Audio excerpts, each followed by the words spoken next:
നമസ്കാരം മാഷേ. നമസ്കാരം. ഈ വി ഡി സതീശൻ മുഖ്യമന്ത്രി ആകുമോ ഇല്ലയോ എന്ന് കഴിഞ്ഞ 12 ദിവസം നമ്മളെ കേരളത്തിലെ ജനങ്ങളെ മുഴുവൻ വല്ലാതെ മുൾമുനയിൽ കൊണ്ടുപോയത്. രാഹുൽ ഗാന്ധിയുടെ ഏറ്റവും പ്രിയപ്പെട്ട ആളാണ് കെ സി വേണുഗോപാൽ.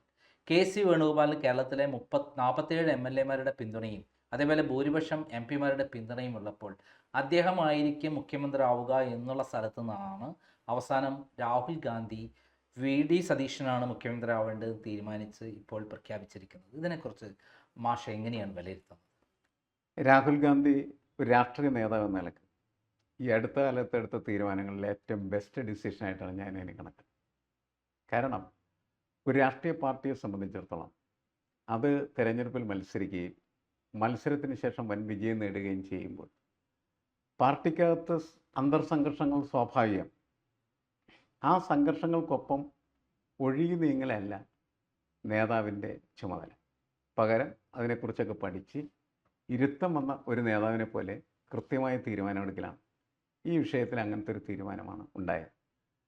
ശരിയാണ്, എം എൽ എമാരിൽ ഭൂരിപക്ഷം കെ സി വേണുഗോപാലിനൊപ്പമാണ്, എം പിമാരിൽ ഭൂരിപക്ഷവും കെ സി വേണുഗോപാലിനൊപ്പമാണ്. അത് കഴിഞ്ഞ് മുതിർന്ന നേതാക്കൾ വിളിപ്പിച്ചു. 10 പേരെ വിളിപ്പിച്ചതിൽ 8 പേരും കെ സി വേണുഗോപാലിനൊപ്പമായിരുന്നു.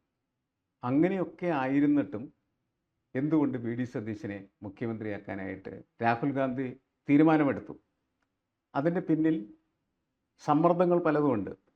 ജനങ്ങളുടെ വികാരങ്ങൾ, ജനങ്ങളുടെ അഭിപ്രായങ്ങൾ, അതോടൊപ്പം തന്നെ മുസ്ലിം ലീഗ്, കേരള കോൺഗ്രസ്, അങ്ങനെ ഉള്ള സംഘങ്ങളുടെ സമ്മർദ്ദങ്ങൾ അത് വളരെ ശക്തമായിരുന്നു. ആ സമ്മർദ്ദങ്ങൾക്കും പക്ഷേ പുള്ളി കീഴടങ്ങി നമുക്ക് പറയാൻ പറ്റില്ല. വീണ്ടും പഠിക്കുകയാണ് ചെയ്തത്, വീണ്ടും ചർച്ച ചെയ്യുകയാണ്. കെ സി വേണുഗോപാലുമായിട്ട് 1 മണിക്കൂർ സംസാരിച്ചു. അങ്ങനെ അവർക്ക് രണ്ടുപേർക്കും മനസ്സിലാവുകയാണ് ചെയ്യുന്നത് ഏതാണ് ഉചിതമായ തീരുമാനം.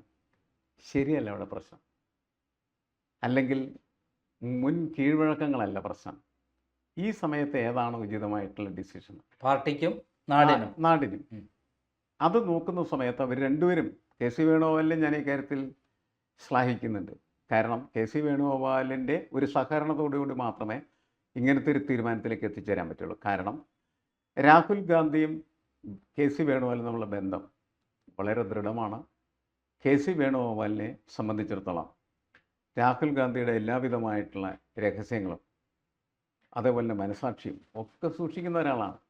കെ സി നിർബന്ധം പിടിച്ചാൽ ചിലപ്പോൾ രാഹുൽ ഗാന്ധി കെ സിയെ തീരുമാനമെടുക്കുക അല്ലേ? പക്ഷെ അങ്ങനത്തെ ഒരു നിർബന്ധം ഉണ്ടായില്ല. എന്നുവെച്ചാൽ അവർ തമ്മിൽ നല്ല ആശയവിനിമയം നടന്നു എന്നുള്ളതാണ് അതിലേറ്റവും പ്രധാനപ്പെട്ട കാര്യം. അതുകൊണ്ടാണ് ഞാനിത് രാഹുൽ ഗാന്ധിയുടെ വൻ വിജയമായിട്ട് കണക്കാക്കുന്നത്. വെറുതെ അടിച്ചേൽപ്പിച്ച തീരുമാനമല്ല, കെ സിയെ അടിച്ചേൽപ്പിച്ചൊന്നുമല്ല. കെ സിയുമായിട്ടിരുന്ന് സംസാരിച്ചു, 1 മണിക്കൂർ സംസാരിച്ചു വരും. അപ്പോൾ അവരെല്ലാ വശങ്ങളും അതിനെക്കുറിച്ച് 2.5 മണിക്കൂർ സംസാരിച്ചു. അതെ, അത്ര സമയം അവരൊന്ന് സംസാരിച്ചപ്പോൾ അതിൻ്റെ എല്ലാ വശങ്ങളും ഇടകീരി പരിശോധിക്കുകയും എല്ലാവർക്കും നല്ലതേത്, ഇത് കെ സിക്കും നല്ലതാണ് ഈ തീരുമാനം. മറിച്ചാണ് തീരുമാനം എടുക്കുന്നത് കെ സിക്ക് പ്രശ്നമാണ്, വി ഡി സതീശിൻ്റെ പ്രശ്നമാണ്, അതേപോലെ അതിന് മുസ്ലിം ലീഗിന് പ്രശ്നമാണ്, കേരള കോൺഗ്രസിന് പ്രശ്നമാണ്, നാട്ടുകാർക്ക് പ്രശ്നമാണ്, എല്ലാവർക്കും പ്രശ്നമാണ്. അങ്ങനെ എല്ലാവരുടെയും പ്രശ്നങ്ങൾ ഒരു പരിധിവരെ പരിഹരിക്കപ്പെട്ട ഒരു തീരുമാനമായിട്ടാണ് ഞാൻ ഈ തീരുമാനത്തെ കണക്കാക്കുന്നത്. അല്ലായിരുന്നെങ്കിൽ രാഹുൽ ഗാന്ധിയുടെ ഗ്രാഫ് എന്തായി തീരുമാനം? അതെ, അതാണ് മറ്റൊരു പ്രധാനപ്പെട്ട പ്രശ്നം. കാരണം എന്ന് വെച്ചാൽ രാഹുൽ ഗാന്ധിയെ വളരെ മോശമായിട്ടുള്ള രീതിയിൽ ആളുകൾ ചിത്രീകരിക്കാനുള്ള സാധ്യത കൂടുതലാണ്. എനിക്ക് തോന്നുന്നു ഇവിടുത്തെ ചെയ്ത ഒരു വീഡിയോയിൽ തന്നെ രാഹുൽ ഗാന്ധി പൊട്ടൻ എന്നൊക്കെ പറഞ്ഞിട്ട് അതെ. അപ്പോൾ അങ്ങനെയുള്ള അഭിപ്രായങ്ങൾ ശക്തിപ്പെടാനായിട്ടുള്ള സാധ്യത വളരെ കൂടുതലായിരുന്നു. ഇപ്പോൾ ഏറ്റവും ക്രിയേറ്റീവായിട്ടുള്ള ഒരു ഡിസിഷൻ അദ്ദേഹം എടുത്തതാണ്. ഡിസിഷൻ മേക്കിംഗ് എന്ന് പറയുന്നത് എന്തിലും, രാഷ്ട്രീയത്തിൽ മാത്രമല്ല സമൂഹത്തിൽ നടക്കുന്നതായിട്ടുള്ള ഏതൊരു പ്രക്രിയയിലും വളരെ പ്രധാനപ്പെട്ടതാണ്. ആ ഡിസിഷൻ മേക്കിങ്ങിൽ രാഹുൽ ഗാന്ധി എന്ന് വെച്ച് കഴിഞ്ഞാൽ ഒരു ക്രിയേറ്റീവ് ഡിസിഷൻ മേക്കറായി മാറിത്തീർന്നതാണ് ഈ റിസൾട്ടിൻ്റെ പ്രത്യേകത എന്നാണ് ഞാൻ മനസ്സിലാക്കുന്നത്. അതുകൊണ്ട് ഇറ്റ്സ് വെരി ഗുഡ് എന്നാണ് എനിക്ക് തോന്നുന്നത്. അതായത് കേരളത്തിൽ അദ്ദേഹം അഭിനന്ദിച്ചുകൊണ്ട് UDFൻ്റെ വിജയത്തിന് അഭിനന്ദിച്ചുകൊണ്ടുള്ള അദ്ദേഹത്തിൻ്റെ പോസ്റ്റിന് ഈയിടെ ഏകദേശം 4.5 ലക്ഷം കമൻറ്റുകൾ വന്നു എന്നാണ്. അതിൽ കേരളത്തിലെ ആളുകൾ 90% രാഹുൽ ഗാന്ധിയെ അധിക്ഷേപിച്ചുകൊണ്ടുള്ള കാര്യങ്ങളാണ് വന്നിരിക്കുന്നത്. എന്തിന് കെ സി വേണുഗോപാൽ ഈ മിന്നലേറ്റ് മരിച്ച ആളുകൾക്ക് ഒരു അനുശോചനം രേഖപ്പെടുത്തിക്കൊണ്ട് ഒരു പോസ്റ്റ് ഇട്ടതിൽ ഏകദേശം 28,000 കമൻറ്റുകളാണ് വന്നിരിക്കുന്നത്. അത് 99.4% ആദരാഞ്ജലികൾ അർപ്പിക്കുന്ന ആർക്ക് UDF-ന് KC വേണുഗോപാൽ ആദരാഞ്ജലി അർപ്പിക്കുന്നു പറഞ്ഞിട്ട് അടക്കം. എന്തായാലും ഇത്തരത്തിലുള്ള സംഭവവികാസങ്ങളുടെ അവസാനം ഏറ്റവും നല്ല തീരുമാനമെടുക്കാൻ പറ്റുകയും എല്ലാവരുടെയും കയ്യടി നേടാനായിട്ട് കഴിയുകയും ചെയ്തു. രണ്ടുപേർക്കും കിട്ടിയെന്നാണ് ഞാൻ കണക്കാക്കുന്നത്. KC വേണുഗോപാലിനും കിട്ടിയിട്ടുണ്ട്, അതേപോലെ തന്നെ രാഹുൽ ഗാന്ധി കിട്ടിയിട്ടുണ്ട്. ഇത് രാഹുൽ ഗാന്ധിയുടെ വലിയ വിജയമാണ്. ഇത്തരത്തിലുള്ള എന്താണ് ക്രെഡിബിലിറ്റി വർദ്ധിപ്പിക്കുന്നു കൂടി. ഔട്ട്സ്റ്റാൻഡിങ് ഡിസിഷൻസ് എടുക്കുക എന്നുള്ളത് അദ്ദേഹത്തിന് വളരെ നല്ല കാര്യമാണ്. കേരളം മുഴുവനും അദ്ദേഹത്തെ ഇക്കാര്യത്തിൽ ഇപ്പോൾ അഭിനന്ദിക്കുന്നു എന്നാണ് ഞാൻ മനസ്സിലാക്കി. അതായത് സോഷ്യൽ മീഡിയ ഇതിന് വലിയ പങ്ക് വഹിച്ചു എന്ന് പറയുന്ന ഒരു കാര്യം ശരിയല്ലേ മാഷെ? പുതിയ കാലത്ത് സോഷ്യൽ മീഡിയ എല്ലാ കാര്യം, കാരണം സോഷ്യൽ മീഡിയയിൽ ചർച്ച ചെയ്യുമ്പോൾ അവർക്ക് ആരുടെയും അനുവാദമൊന്നും ആവശ്യമില്ല. അനുകൂലിച്ചുള്ള അഭിപ്രായങ്ങൾ വരും, എതിർത്തുള്ള അഭിപ്രായങ്ങൾ വരും, പക്ഷേ അഭിപ്രായങ്ങൾ വരും. Opinion should be create in the social media എന്നുള്ളതാണ്. അപ്പോൾ അത് സ്വാധീനിക്കപ്പെടും, അത് കൃത്യമായിട്ട് സ്വാധീനിക്കപ്പെട്ടിട്ടുണ്ട് എന്ന് തന്നെയാണ് മനസ്സിലാക്കുന്നത്. ഈ എതിരായി തീർന്നിരുന്നെങ്കിൽ, അദ്ദേഹം ഒരു വേറെ ഡിസിഷൻ എടുത്തിരുന്നെങ്കിൽ, എല്ലാ കാലത്തും കോൺഗ്രസിൻ്റെ തുരുത്തായ പ്രിയങ്ക ഗാന്ധിയെയും രാഹുൽ ഗാന്ധിയെയും ഒരു ഘട്ടത്തിൽ രക്ഷിച്ചിട്ടുള്ള കേരളം എതിരായി ഒരു തീരുമാനം എന്തായി തീരുമാനമായിരുന്നു കേരളം? അല്ല, അത് അങ്ങനെ പോകാനുള്ള സാധ്യത കുറവാണ്. കാരണം ആയിരുന്നെങ്കിൽ എന്നുള്ളത് ഒരു ഹൈപ്പോത്തറ്റിക്കൽ ക്വസ്റ്റ്യനാണ്. കാരണം ആ ഒരു സാഹചര്യം വന്നല്ലോ. KC വേണുഗോപാലിനെ കൊണ്ടുവരുന്നു, അദ്ദേഹം MLA അല്ല, MP ആണ്. അല്ല, ഞാൻ പറയുന്നത് ഇതിനകത്ത് നല്ല രീതിയിൽ കമ്മ്യൂണിക്കേഷൻ നടന്നില്ല, ആശയവിനിമയം നടന്നില്ല. അപ്പോൾ അത് ചീത്ത തീരുമാനമാണ് എന്ന് തിരിച്ചറിഞ്ഞു അവർ നല്ല തീരുമാനത്തിലേക്ക് എത്തി. അത് തന്നെയാണ് ജനാധിപത്യത്തിന്റെ വിജയം എന്ന്, അതൊരു വലിയ വിജയമാണ്. എല്ലാവർക്കും മാതൃകയായിട്ടുള്ള ഒരു തീരുമാനമായാണ് രാഹുൽ ഗാന്ധിയും. അതേപോലെ രാഹുൽ ഗാന്ധിയുടെ ഗ്രാഫ് നല്ല രീതിയിൽ ഉയർന്നു ഈ ഒറ്റ തീരുമാനം എടുത്തതിൻ്റെ പേര്.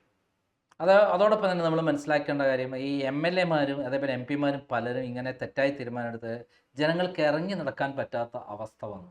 അതിനെക്കുറിച്ചിട്ട് എന്താണ് പറയുന്നത്? അല്ല, അത് ഇപ്പോൾ അവരുടെ പാർട്ടിക്കകത്ത് നടക്കുന്ന ഗ്രൂപ്പ് പ്രവർത്തനത്തിന്റെ തുടർച്ചയാണ്. അതിപ്പോഴൊന്നും അവസാനം. അത് മാത്രമാണോ ഈ നയിച്ച ആള് ഒരു രാഷ്ട്രീയത്തിനപ്പുറത്തേക്കൊരു പിന്തുണ കേരളത്തിൽ VD സതീശൻ ഉണ്ടായി എന്നുള്ള കാര്യം ശരിയല്ലേ? അല്ല, ഇത് തീർച്ചയായിട്ടും അവർക്ക്, ഞാൻ പറയുന്നത് പാർട്ടിയുടെ അകത്തുള്ള പ്രശ്നങ്ങൾ എന്ന് പറഞ്ഞത് അത് ഇന്നും അങ്ങനെ തുടരും. അത് മാറും. നമ്മൾ പുറത്തുള്ള അഭിപ്രായം വ്യത്യാസമാണ്. നമ്മൾ പറഞ്ഞില്ലേ, ഒരു നാച്ചുറൽ ചോയ്സ് എന്ന് പറഞ്ഞാൽ എല്ലാവരും പ്രതീക്ഷിക്കുന്ന ഇതിയാണ്. എല്ലാവരും പ്രതീക്ഷിക്കുന്നത് VD സതീശനാണ് മുഖ്യമന്ത്രി ആവുന്നത് എന്നാണ്. അതിനെതിരെ ചിന്തിക്കുമ്പോൾ അതിനെതിരെ ഹൈക്കമാൻഡ് വരുമ്പോൾ ഹൈക്കമാൻഡിനെതിരെ ആളുകൾ, അത്രേ ഉള്ളൂ. അതങ്ങനെയാണല്ലോ സംഭവിക്കുന്നത്. എന്തായാലും ഇവിടെ ഒന്നും സംഭവിച്ചില്ല, വളരെ ഗുണകരമായി തീർന്നു. അത് രാഹുൽ ഗാന്ധിക്കാണ് കൂടുതൽ നേട്ടം എന്നാണ് ഞാൻ കണക്കാക്കുന്നത്. അതായത് രാഹുൽ ഗാന്ധിക്ക് ഇന്ത്യയിൽ അല്ലെങ്കിൽ തന്നെ താഴേക്ക് പതിച്ചുകൊണ്ടിരിക്കുകയാണ് തന്നെ ഗ്രാഫ്. കാരണം ഞാൻ പറയുന്നത് കർണാടകത്തിൽ അവരെടുത്ത തീരുമാനം പൊട്ടയാണെന്ന് എല്ലാവരും പറഞ്ഞിട്ടുള്ള കാര്യമാണ്. പക്ഷെ അവിടെ ഒരു കാര്യമുണ്ട്, പക്ഷെ സിദ്ധരാമയ്യ MLA ആയിരുന്നു. അല്ല, അതൊക്കെ സാങ്കേതികം. ഞാൻ പറയുന്നത് അവിടെ ശിവകുമാറാണ് മുഖ്യമന്ത്രിയായി വരേണ്ടിയിരുന്നത്, പക്ഷെ വന്നില്ല. കാരണം MLA മാരുടെ ഭൂരിപക്ഷത്തിന്റെ പ്രശ്നമൊക്കെ പറഞ്ഞിട്ട്. മറ്റേ സാങ്കേതികമാണ്, MLA ആണ്, MP ആണോ. പക്ഷേ അദ്ദേഹത്തിന്റെ ഒരു തീരുമാനം DMK-നെ അവിടെ DMK പിന്തുണ പിൻവലിച്ച് ഇപ്പുറത്ത് വിജയിക്ക് തീരുമാനം, ഒരു DMK-യുടെ സ്റ്റാലിനൊന്ന് പോയി കാണുകയോ അവരെ പോലെ അറിയിക്കുകയോ ചെയ്യാതെ ഇപ്പുറത്ത് പിന്തുണച്ച ഒരാൾ കൂടിയാണ് രാഹുൽ ഗാന്ധി. അതിലൊരു വല്ലാത്ത തിരിച്ചടി കിട്ടിയ ഒരാളായിരുന്നു. അത് പിന്നീട് അത് എൻ്റെ സ്വഭാവം മാറിയില്ല ഇപ്പോൾ. അല്ല, അതിനകത്ത് ഈ പറയുന്ന കാര്യത്തിൽ ഇപ്പം ഈ കേരളത്തിലെ കാര്യം, നരേന്ദ്രമോദി വന്ന് ബാംഗ്ലൂരിൽ വന്ന് വലിയ പത്രസമ്മേളനമൊക്കെ നടത്തി, അല്ലെങ്കിൽ പ്രസംഗത്തിൽ ഈ കാര്യം എടുത്തു പറഞ്ഞു. ഇത് നാഷണൽ ലെവലിൽ വരെ എത്തി കേരളത്തിലെ കാര്യം. അതെ, ശരി. പക്ഷെ എന്തായാലും നല്ല ഡിസിഷൻ കൂടി എന്നാണ് ഞാൻ പറയുന്നത്. എന്തായാലും രാഹുൽ ഗാന്ധിയുടെ ഡിസിഷൻ എല്ലാവർക്കും മാതൃകയാണ്. കേരളത്തിലെ ജനങ്ങൾക്ക് പ്രത്യേകിച്ചും അവരുടെ ഘടകകക്ഷികൾക്കും മാതൃകയായിട്ടുള്ള ലീഡറാണ് അദ്ദേഹം. ഒരു യഥാർത്ഥ ലീഡറാണെന്ന് നമുക്ക് അംഗീകരിക്കാം. നന്ദി, നമസ്കാരം.